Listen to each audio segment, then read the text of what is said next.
Assalamualaikum warahmatullahi wabarakatuh. Pemirsa, senang sekali ya. Saya Putri kembali hadir menyapa Anda di program acara Terobosan OPD. Dan tentunya juga tidak sendiri karena sudah kami hadirkan narasumber ya untuk temani bincang kita kali ini.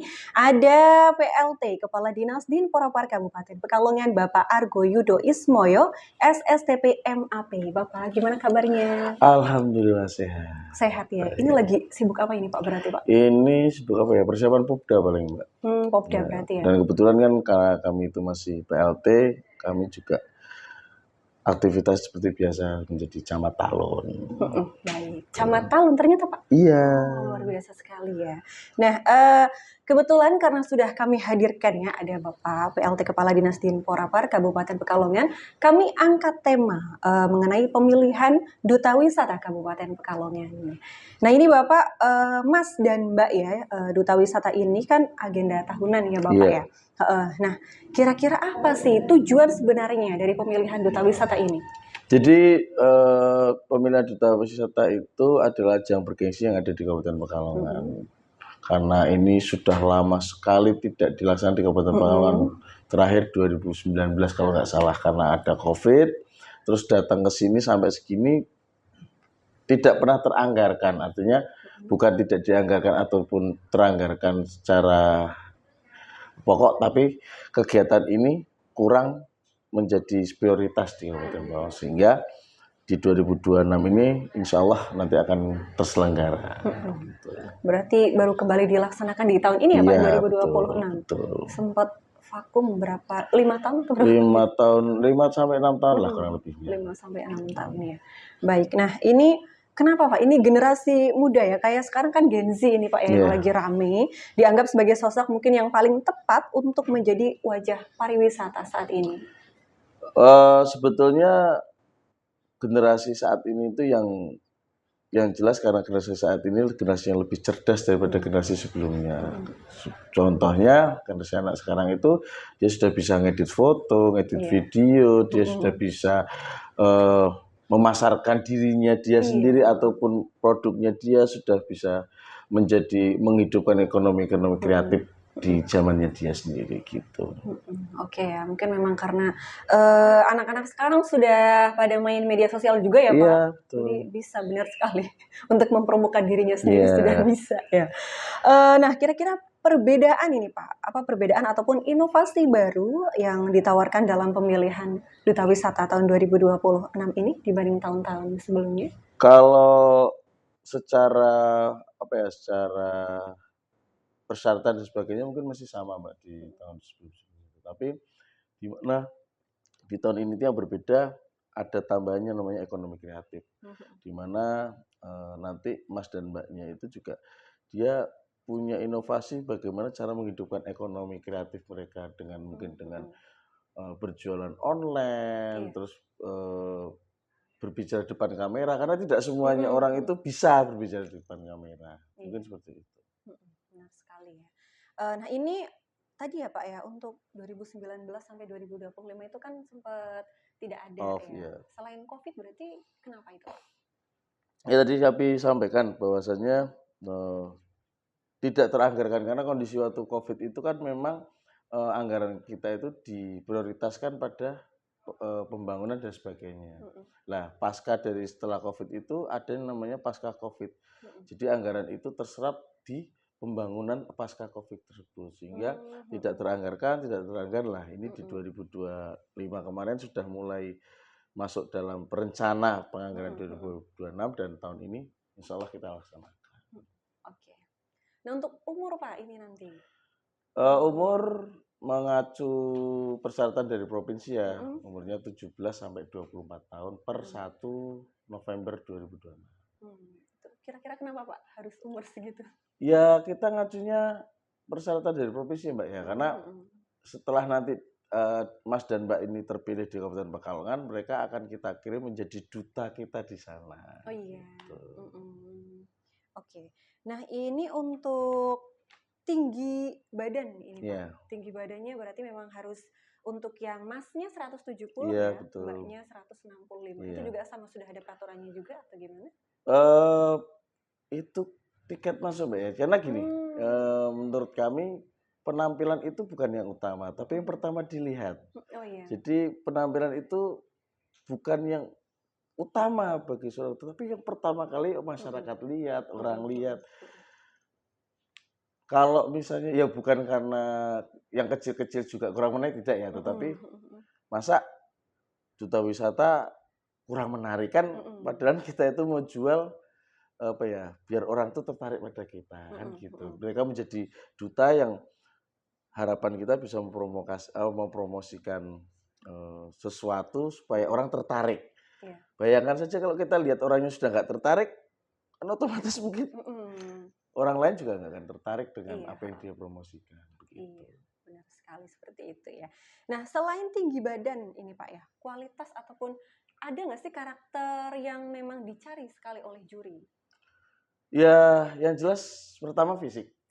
Fisik itu harus menunjang tinggi badan, mungkin face yang normal, terus menarik, terus yang jelas punya apa ya, punya karakteristik yang baik, ramah, terus juga punya apa ya, pemikiran-pemikiran cerdas, karena di duta wisata ini tidak hanya kita cari orang yang pintar saja, Mbak, tapi harus yang bisa pintar-pintar.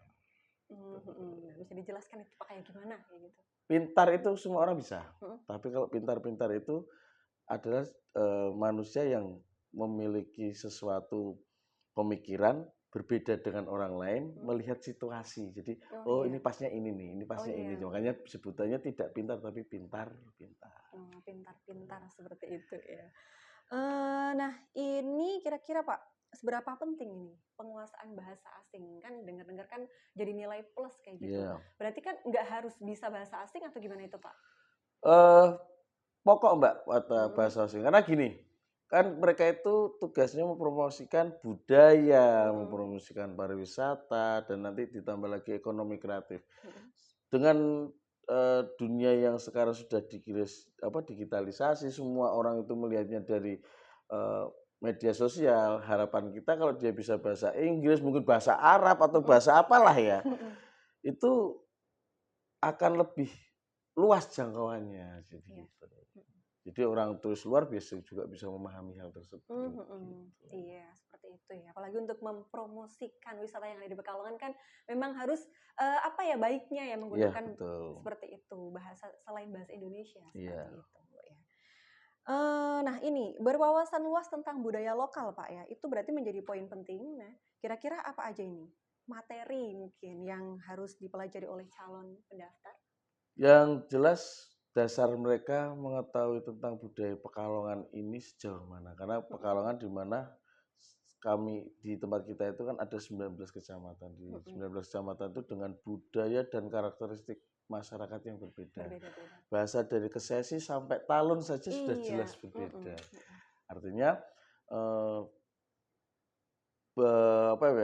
pengetahuan dia tentang budaya itu harus betul-betul menjadi pokok, karena saat dia menghadapi orang Kesesi, saat dia menghadapi orang Kajen, saat dia menghadapi orang Paninggaran, atau saat dia menghadapi orang Wonokerto, bahkan orang Talun itu dia harus pinter.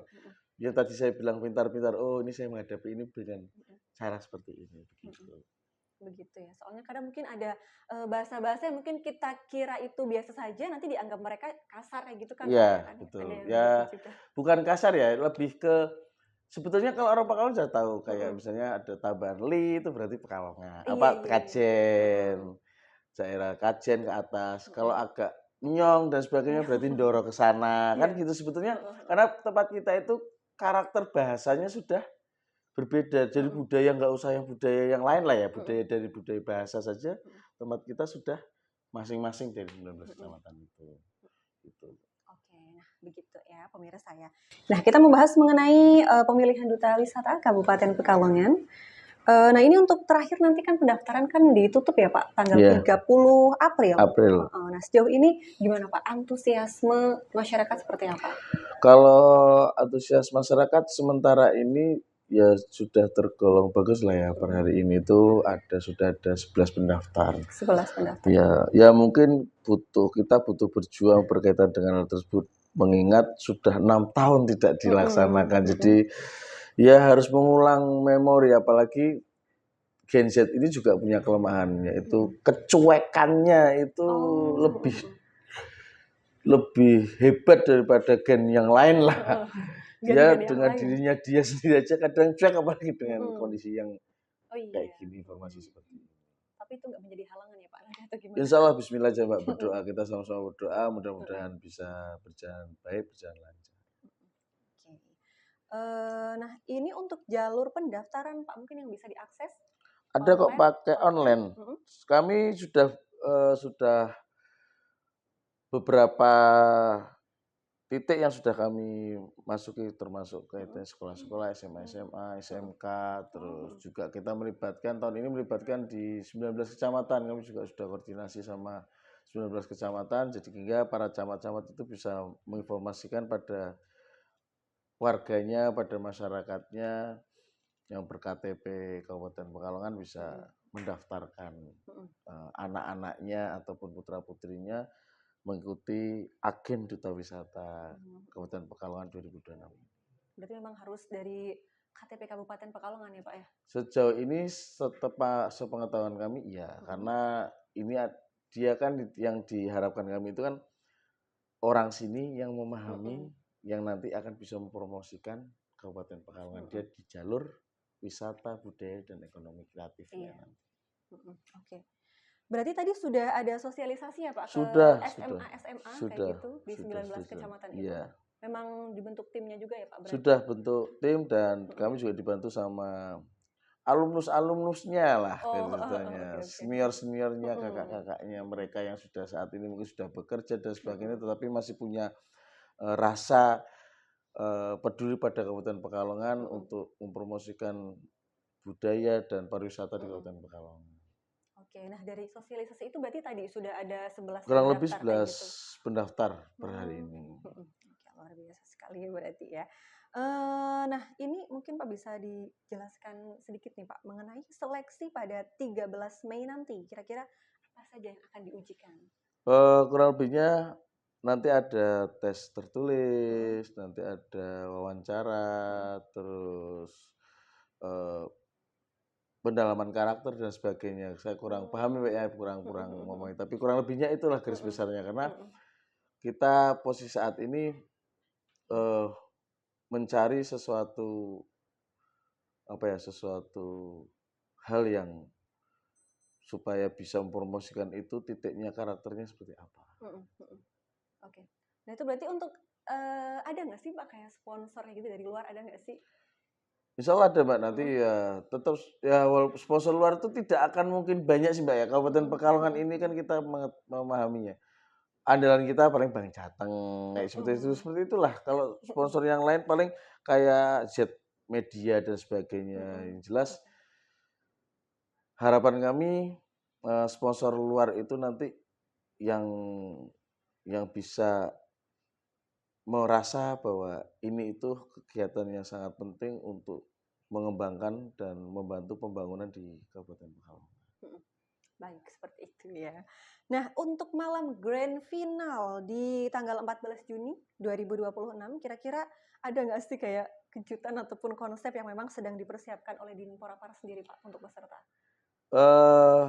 Karena ini berbentuk seremonial Mbak, dan posisi saat ini seremonial itu sudah ada surat edaran dari pusat bahwa kami selaku pemerintah daerah itu harus mengurangi hal-hal yang berbentuk seremonial, sehingga kalau kejutan sebagainya paling nanti kita akan menggandeng juragan-juragan batik Mbak.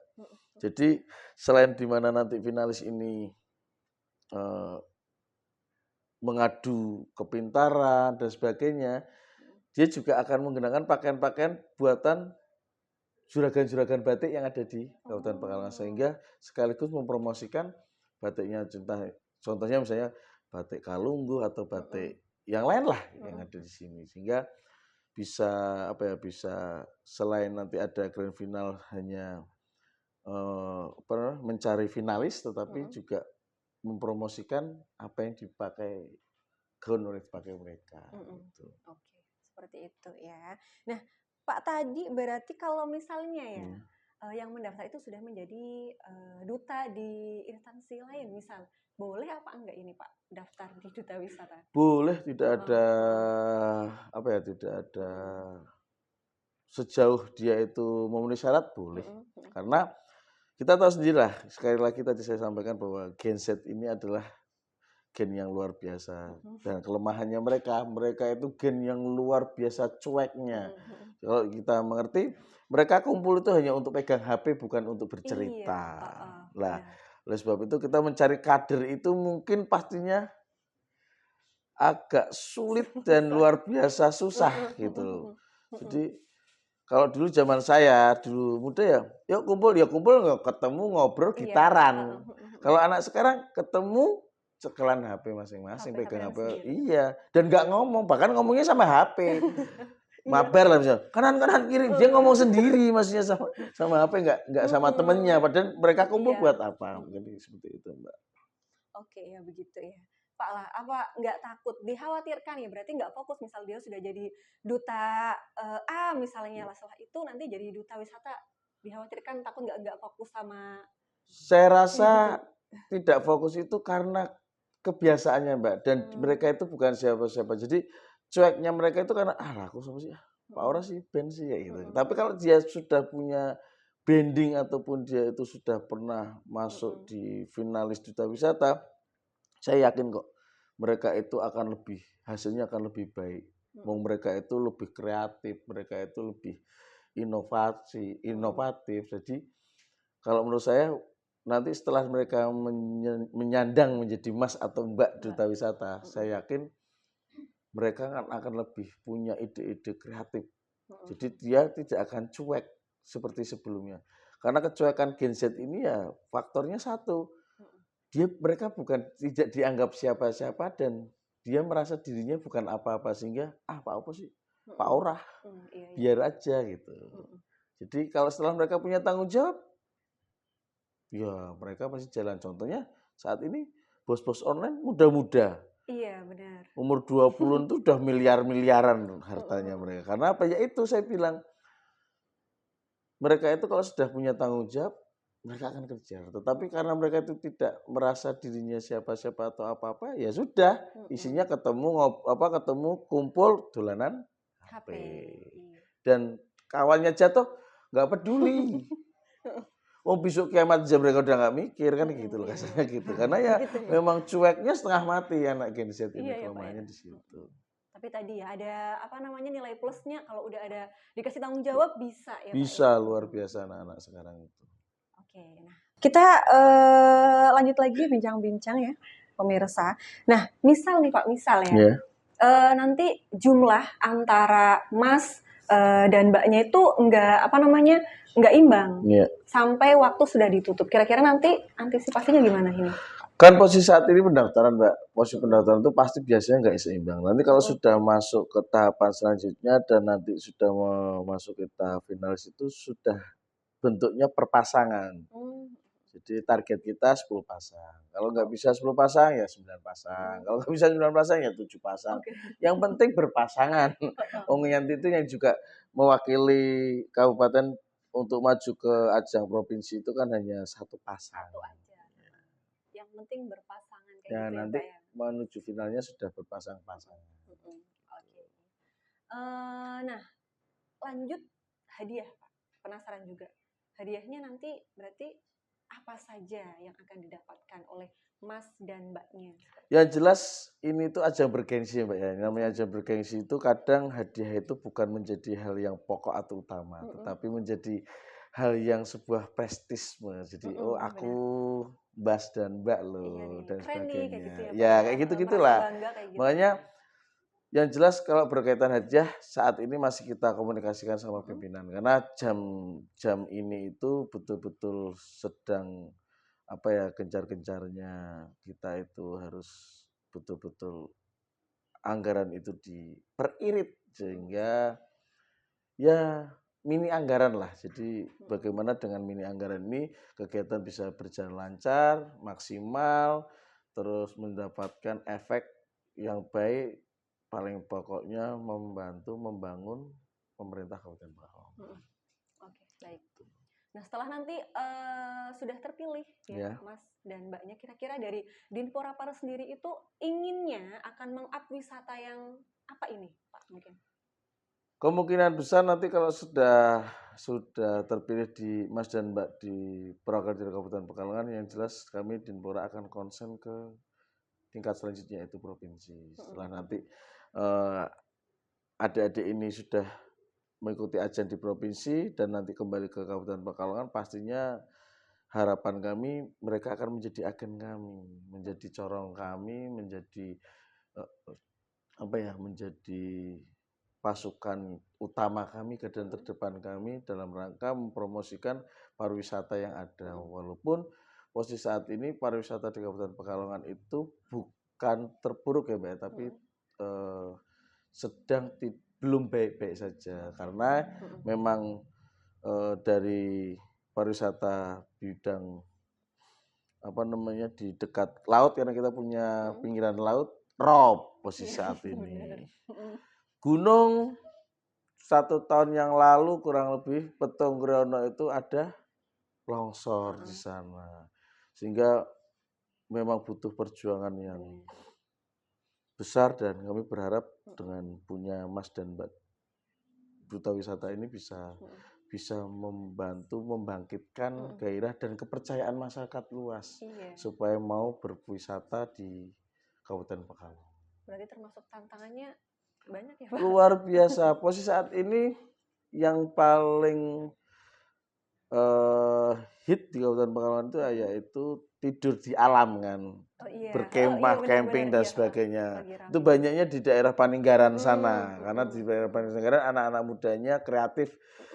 Mereka membentuk pokdawis yang posisinya saat ini lagi hit-hitnya. Tetapi itu juga tidak kalah tantangannya karena kita mengetahui bahwasanya posisi saat ini wisata seperti itu juga masih berpotensi resiko tinggi. Oleh sebab itu nanti tantangannya pastinya akan luar biasa, tetapi kita itu kalau bisa berusaha atau belajar berpikiran positif. Karena apa? Posisi saat ini wisata dan budaya di Kabupaten Pekalongan itu sudah cukup luas diketahui orang, tetapi sayangnya belum berkembang. Mudah-mudahan dengan adanya mereka dengan pintar-pintarnya mereka, dengan kreatifnya mereka bisa mengembangkan hal tersebut. Termasuk dengan hal yang tadi saya sampaikan, ekonomi kreatifnya jalan. Biar ada oleh-oleh Kabupaten Pekalongan ini apa sih gitu loh. Jadi kalau batik kan kita kalah nama Mbak. Karena apa? Kabupaten Pekalongan itu namanya kota santri. Walaupun santri itu sehat, aman, nyaman, tertib, rapih, dan indah. Tetapi kalau kota Pekalongan itu brandingnya sudah bagus, kota batik. Padahal buatnya batik di Kabupaten Pekalongan. Itu yang terjadi. Makanya harapan kami besar, tugas mereka nanti besar. Dan nanti juga dari Dinpora tidak hanya Mas dan Mbak yang juara saja. Jadi yang wakil-wakil yang lain juga akan kami gunakan. Bahkan ibaratnya kalau seandainya Kabupaten Pekalongan membutuhkan tenaga kerja ataupun sporting staff yang harus diperbantukan di dinas kami tidak akan mengambil yang lain, Mbak. Kami akan ambil dari adik-adik Duta Wisata. Mungkin itu. Luar biasa sekali berarti ya. Keren-keren. Nah, Pak ini ya, gimana nih caranya Dinpora Par untuk memastikan Mas dan Mbak ini itu nantinya tidak hanya menjadi ajang pajang foto aja kalau udah menang kayak gitu. Nanti dia tuh kayak benar-benar menjadi penggerak ekonomi seperti itu. Kira-kira gimana, Pak? Yang jelas komunikasi yang akan kami perbaiki, Mbak. Artinya selama ini taunya menang Mas dan Mbak itu adalah orang yang cantik, ganteng, pinter, hanya itu. Tapi komunikasi ke depan akan kami perbaiki sehingga setelah mereka sudah terpilih akan lebih intens. Kalau orang sudah terbiasa komunikasi, terbiasa ngobrol, saya kira akan menjadi sebuah keluarga baru. Gitu. Oke, begitu ya. Nah, kita lanjut ke terakhir aja nih Pak ya untuk closing statement untuk anak muda Pekalongan. Mungkin ada nih Pak, kayak tadi kan ada syaratnya ya harus tinggi badannya, yang perempuan 165, yang laki-laki 170, terus juga yang lainnya mungkin ada. Tapi mungkin ada juga yang minder, insecure kayak gitu Pak. Kira-kira gimana nih Pak mungkin bisa diajak ini muda-mudi Kabupaten Pekalongan biar enggak minder kayak gitu? Oke, terima kasih Mbak. Mungkin terakhir kami dari Dinas Pemuda Olahraga dan Pariwisata Kabupaten Pekalongan hanya mengajak sama adik-adik generasi Gen Z yang ada di Kabupaten Pekalongan. Ayo, mari kita sama-sama membangun Kabupaten Pekalongan yang kita cintai ini dari sisi wisata dan budaya di Kabupaten Pekalongan. Kami mengajak adik-adik yang umurnya dari 7 tahun sampai 24 tahun bisa ikut mendaftar di ajang bergengsi ini. Dan yang jelas tingginya 170 dan mbaknya 165 cm. Bukan berarti kami membatasi, tetapi ini adalah persyaratan untuk maju ke tingkat provinsi. Bahkan nanti provinsi menang akan bisa maju ke tingkat pusat. Oleh sebab itu, ayo adik-adik jangan berpikir minder. Mari kita berbuat. Salah satunya yaitu mendaftar di ajang Mas dan Mbak Duta Wisata Kabupaten Pekalongan. Ayo bangun Kabupaten Pekalongan dengan caramu, dengan rasamu. Kalau kamu sudah memiliki Kabupaten Pekalongan, saya yakin kamu akan punya cita-cita untuk membangun di Kabupaten Pekalongan. Salah satunya di bidang wisata, bidang mengembangkan budaya, dan yang terakhir mengembangkan ekonomi kreatif di Kabupaten Pekalongan. Mungkin itu saja dari saya. Terima kasih. Baik, nah itu tadi ya. Ini buat anak-anak muda di Kabupaten Pekalongan nggak perlu minder lagi, soalnya udah disemangatin sama Bapak PLT Kepala Dinas Dinpora ya. Oke, terima kasih Bapak Argo ya, sehat-sehat, sukses selalu. Amin, amin, amin. Nanti kapan-kapan boleh nih setelah mungkin sudah terpilih nanti boleh dibawa ke sini ya Pak main lagi. Boleh insya Allah. Kalau saya masih di sini lagi. Oke, semoga ya Pak ya. Amin ya. Oke, nah pemirsa, jadi sudah usai nih perbincangan kita kali ini ya bersama dengan Dinporapar Kabupaten Pekalongan.